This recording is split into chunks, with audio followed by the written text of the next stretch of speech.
Halo, selamat pagi ya. Nah, kemarin mungkin teman-teman bingung ya kenapa saya posting itu. Sebenarnya selingan aja ya. Biasa. Sebenarnya saya sudah pernah membahasnya, cuma bahasa seks itu tidak begitu vulgar dan itu sebenarnya pendidikan ya. Buat teman-teman juga gitu loh ya. Oke, masalah seksnya kita skip. Nah, kemarin di Facebook diramaikan dengan adanya pembagian data seorang buruh migran ya. Itu datanya lengkap loh Rek ya. Dari asalnya, namanya, bahkan nomor seri dia cari majikan pun ada. Nah, di mana di situ akan bertentangan dengan false news dan itu bisa dituntut penjara ya, pidana, juga denda. Belum lagi kalau ternyata itu jika tentang data seseorang yang diupdate, datanya orang tersebut kalau diupdate Anda bisa dituntut. Nah, kemarin saya cek siapa yang posting pertama, namanya kalau nggak salah Ayu Ciu Facebooknya. Dan saya scroll down, ternyata sepertinya dia calo agensi. Saya nggak tahu kontrak dia itu domestic helper ataukah memang staff lokal, saya nggak tahu ya. Tapi Facebooknya Ayu Ciu, dia mengupdate full, yaitu bahwa dia menyatakan si mbaknya terpapar positif dan melarikan diri dalam pencarian. Pertanyaannya adalah, kenapa harus dia yang update? Kenapa tidak polisi Hong Kong yang update? Kalau memang dia di bawah pencarian, itu kalau dia memang benar menghilangkan jejak, polisi Hong Kong akan kontak KJRI Hong Kong, Mbak. Jadi nggak perlu kalian itu susah-susah bikin pengumuman, sok tahu. Kalau itu benar dia agen, artinya ada sesuatu mbaknya itu pastinya membatalkan perjanjian kontrak di sana, tidak jadi cari majikan di sana, biasanya kayak gitu, itu trik. Biasanya kayak gitu, tapi saya nggak tahu. Nah, sementara yang diviralkan itu adalah temen di Facebook saya. Semalam juga komentar, ya toh. Nah, terus kenapa KJRI diam? Saya juga nggak tahu kenapa KJRI diam. Karena ya mungkin nggak ada yang mengabarkan ke KJRI tentang berita itu atau bagaimana, aku juga nggak tahu. Sebenarnya sehari hanya memperhatikan Facebook itu cuman lucu aja, KJRI-nya diam ya kan. Akhirnya anaknya bikin berita sesuka hati. Ya wes ngono kuwi, ya toh? Nah, terus untuk apa namanya? False news itu sendiri ya, itu di Hong Kong kemarin sudah pernah saya share. Jika kalian menyampaikan berita yang salah tentang COVID ya, tentang COVID-19, ingat pemerintah Hong Kong bertindak loh ya. Jadi hati-hati dalam meng-share pemberitaan tentang COVID maupun tentang pemberitaan tentang ini, karena itu bisa mengakibatkan kepanikan publik. Jadi hati-hati banget ya. Terus kalau kemarin ternyata yang nge-share itu domestic helper, setelah nanti ada yang melaporkan dan akhirnya dia benar-benar diusut, ya double charge ya kan. Cuma satu yang disayangkan dari kejadian ini adalah KJRI Hong Kong tidak ada pernyataan secara resmi, ya kan? Nah, di sini kekurangannya. Jadi kenapa teman-teman itu lebih apa namanya ya, lebih ke arah mencari berita sendiri karena memang KJRI tidak pernah mau update. Kemarin katanya Mbak Sari mungkin butuh penterjemah. Sebenarnya kan pemberitaannya kan ada bahasa Inggrisnya toh, kalau nggak bisa kantonisnya ya kan. Dan saya rasa itu bukan hal sulit lah. Apa ya, kalau memang KJRI nggak update, ya sebaiknya itu memang kalau ada pemberitaan seperti itu, kalau itu terkait dengan buruh migran, sebaiknya disampaikan ke KJRI, ke page-nya KJRI, ke Facebook-nya. Nah, jadi biar nanti adminnya tahu, terlepas nanti mereka update atau tidak. Kalau bisa ya, kalau kalian sudah info KJRI itu disarankan KJRI tolong dong diupdate. Nah, kemarin kan mbaknya sudah membawa hasil dari dokter juga ya. Sebenarnya itu KJRI harusnya ya hasil dokter pemeriksaan dokter itu diupdate. Tapi identitasnya yang nomor ID dan lain sebagainya itu diblur. hanya saja nomornya sudah namanya nggak masalah, bahwa dia dinyatakan sehat, dia tidak bermasalah, dan dia di tempat yang aman. Bukankah seharusnya seperti itu? Jadi biar berita itu tidak kemana-mana lagi, gitu loh. Bukan kok malah diam, KJRI-nya diam, mes kalian juga ngawur ae.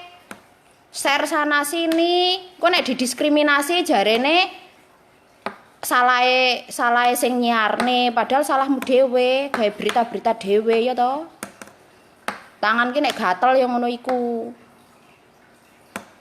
Coba kalian tidak tidak asal share, akan berbeda. Kalau kalian share penambahan melalui pemberitaan media lokal dan medianya itu jelas, tidak masalah, sumbernya jelas, tidak masalah gitu loh.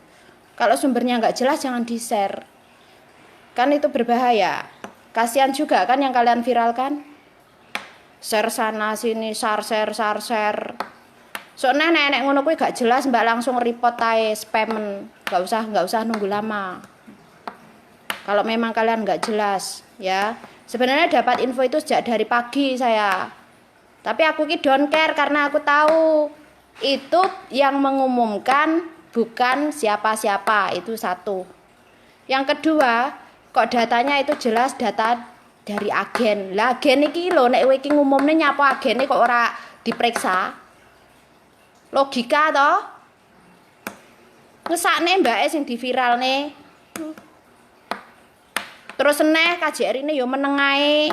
Kudune kan KJRI kan yo angkat bicara toh. Ya ono ya ini enggak ada angkat bicara kan KJRI. Akhirnya ya seperti ini loh. Kok nek ditanya ya, itu hoa mbak, tolong dibagikan. Nah kenapa kok tidak diketik sendiri gitu loh pertanyaannya. Ya kan? Seharusnya kan diketik sendiri di page-nya KJRI menyatakan seperti apa keprihatinannya atas terpaparnya BMI karena adanya virus ini, akhirnya membuat teman-teman juga semakin sulit ruang geraknya. Oh ndak eneng yoan blas zong ya toh, prihatin pun tidak ada, tapi yo kok ngomongnya wis bagi masker. Ya itu aja sih dibahas ya kan. Sebenarnya yang diharapkan dari teman-teman itu kan adalah aktifnya KJRI memberikan updatean tentang COVID ini, ya toh, kebenaran beritanya. Jadi biar teman-teman itu juga nggak simpang siur.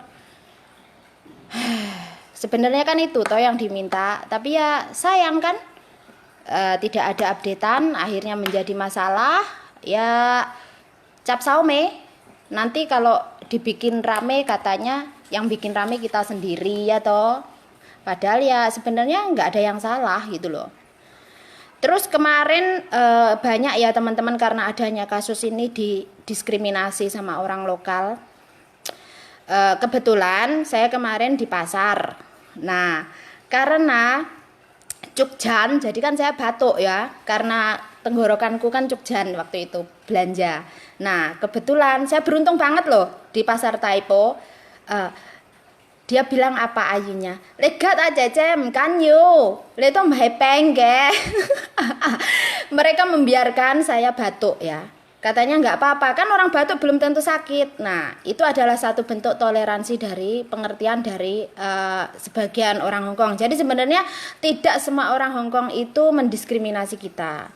Tidak semua orang Hongkong itu menunjuk kita sebagai virus carrier ya.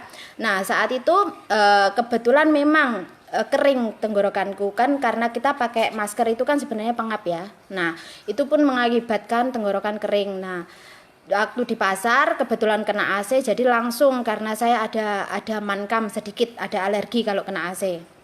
Kalau enggak tahaji ya batuk. Nah akhirnya kan karena itu di pasar agak batuk sedikit. Kebetulan dapat Ayi sama itu kokonya bagus. Dia bilang bahwa tidak semua orang yang batuk itu pasti sakit, tidak ya, dan tidak ada masalah. Jadi tergantung kitanya bagaimana menjelaskan juga ya, bahwa sebenarnya meskipun ada Cece yang kena, tapi bukan berarti kita itu juga sama seperti mereka. Nah, kalau mungkin ada yang memandang sebelah mata, nggak perlu kita marah ya, nggak usah marah, cukup disampaikan bahwa kita, Anda sendiri menjaga kebersihan dan lain sebagainya. Nah, disampaikan saja. Masalah penerimaannya bagaimana? Tergantung bagaimana Anda menyampaikan, ya toh. Nah, terus untuk masalah tadi pagi masalah kenaikan gaji ya rek, aduh. Nah, sekalian saya bahas ya. Food allowance itu artinya tidak wajib cash. Nah, dalam kontrak kerja sudah dijelaskan bahwa food allowance itu hanyalah opsi ya. Itu hanya opsi. Kalau majikan mungkin sedang tidak masak, Anda boleh minta uang untuk belanja ya kan, tapi tidak 1 bulan full. Tapi kalau kalian minta ganti 1 bulan full cash itu berbeda. Nah, jadi kalau masih ada yang bertanya, mosok menyuarakan cuma kenaikan gaji tok, berarti sampean ketinggalan info. Makanya saya sarankan perbanyak baca, jangan gosip saja, karena tuntutan itu semuanya diikut sertakan ya, nggak hanya sekedar kenaikan gaji tok, semua diikut sertakan. Dari keluhan kita itu ada semua. Tapi pemerintah Hong Kong ya tidak mungkin toh langsung mengkabulkan semuanya. Semuanya kan juga bertahap, rek. Karena di saat mereka mengkabulkan beberapa itu ada perubahan-perubahan pada undang-undangnya. Jadi kan bertahap, tidak bisa langsung semuanya gitu loh. Terus kalau masalah makan, fasilitas sudah kemarin saya jelaskan, semua itu abstrak. Ya, abstrak karena kita tidak bisa menentukan. Dan itu kita sulit untuk mencari bukti ya kan. Kalian bilang kurang makan, ya suruh beli. Makanya kenapa lebih baik kita naik gaji sebenarnya. Toh kita beli juga pakai uang sendiri ya kan. Kalau kalian dikasih uang $25 buat makan 2 kali, dapat apa? Nasi nggak usah masak. Kalau nasi masak ya beruntung kamu, kalau enggak. Nah itu dia. Jadi dipahami kontrak kerjanya. Kalau masalah kontrak kerja itu sudah dibahas sampai nggak tahu ya sampai berapa kali itu ya, seminggu itu berapa kali sih kontrak kerja sampai membahas ya, kita membahas kontrak kerja, visa ya toh, sampai elek rasane, sampai ngelontok rek, karena saya tuh sering membahas akhirnya malah hafal. Jadi sebenarnya bukan kok aku ki pinter, justru adanya kalian yang bertanya saya mau membahas jadi ini malah hafal. Sama kalau kalian setiap kali membaca insya Allah juga sama, kalian akan hafal gitu loh. Jadi kenapa saya menyarankan jangan malas membaca, baca dan baca. Oh ya, sekali lagi ya, besok untuk aturan kumpul pembatasan social distancing masih berlaku. Ingat, bagi kawan-kawan yang besok berlibur, jangan melebihi dari 2 orang ya, jangan melebihi dari 2 orang. Beri jarak 1,5 meter dan harus pakai masker ya. Kalau enggak kalian didenda 2.000 sama denda 5.000 ya, penalti itu ya, jelas ya. Nah, ingat, besok masih berlaku peraturan dilarang kumpul lebih dari 2 orang. Harus pakai masker, jarak 1,5 meter kalau kalian libur. Kalau kalian kalian ada tempat tinggal di rumah, ya silahkan pilih, boleh tinggal di rumah, boleh keluar, tapi ya itu tadi, jaga diri ya. Hindari tempat-tempat yang memang sekarang sudah diberitakan kemungkinan ada yang terpapar, untuk menghindari dan jaga diri ya. Nah, sudah ya. Sekian ya, terima kasih. Bye-bye.